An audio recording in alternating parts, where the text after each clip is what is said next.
सिकंदर एक ऐसा व्यक्ति था जिसके पास किसी भी चीज़ की कमी नहीं थी, लेकिन वह हिंता की ग्रंथि का शिकार था और इसी मनोग्रंथि के कारण पूरे विश्व को जीतने की मनसा मन में सजोई था।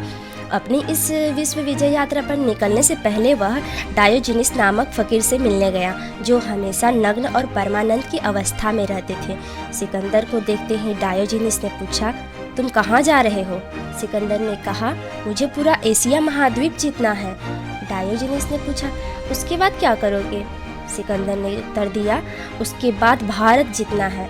डायोजनीस ने पूछा, उसके बाद? जवाब मिला, शेष दुनिया जीतूंगा। डायोजनीस ने फिर पूछा, और उसके बाद? सिकंदर ने खिसियाते हुए उत्तर दिया, उसके बाद मैं आराम करूंगा।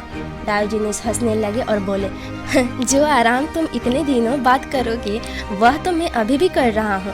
यदि तुम आखिरकार आराम ही करना चाहते हो तो इतना कष्ट उठाने की क्या आवश्यकता है? मैं इस समय नदी के तट पर आराम कर रहा हूँ, तुम भी यहाँ आराम कर सकते हो। सिकंदर एक पल के लिए डायोजनीस की बात को सुनकर शर्मिंदा हुआ।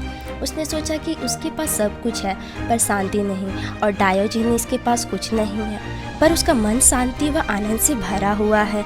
होता भी यही है कि जिसका मन मनोग्रंथियों से मुक्त होता है वे कहीं भागते नहीं हैं, किसी को जीतते नहीं हैं, वह स्थिर होते हैं, स्वयं को जीतते हैं और धीरे धीरे उनका मन शांति और आनंद से भर जाता है। लेकिन जिनका मन मनोग्रंथियों से घिरा होता है वे बेचैन, अशांत व परेशान रहते हैं। ऐसे व्यक्ति चाहे पूरा विश्व भ्रमण कर ले, ढेर सारी संपदा एकत्र कर ले, लेकिन फिर भी वे अपने मन के अंधेरे को दूर नहीं कर पाते। जीवन में मनोग्रंथियों के कारण पनपी खाई को पाट नहीं पाते। जो वास्तव में स्वयं को जानते हैं, स्वयं से प्रेम करते हैं, वे मनोग्रंथियों के फंदे में नहीं फंसते।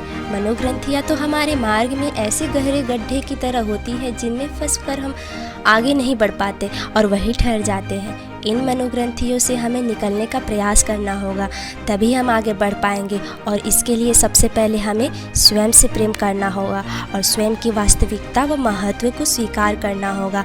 ऐसा करने पर ही मनुष्य सुखी जीवन जी सकता है।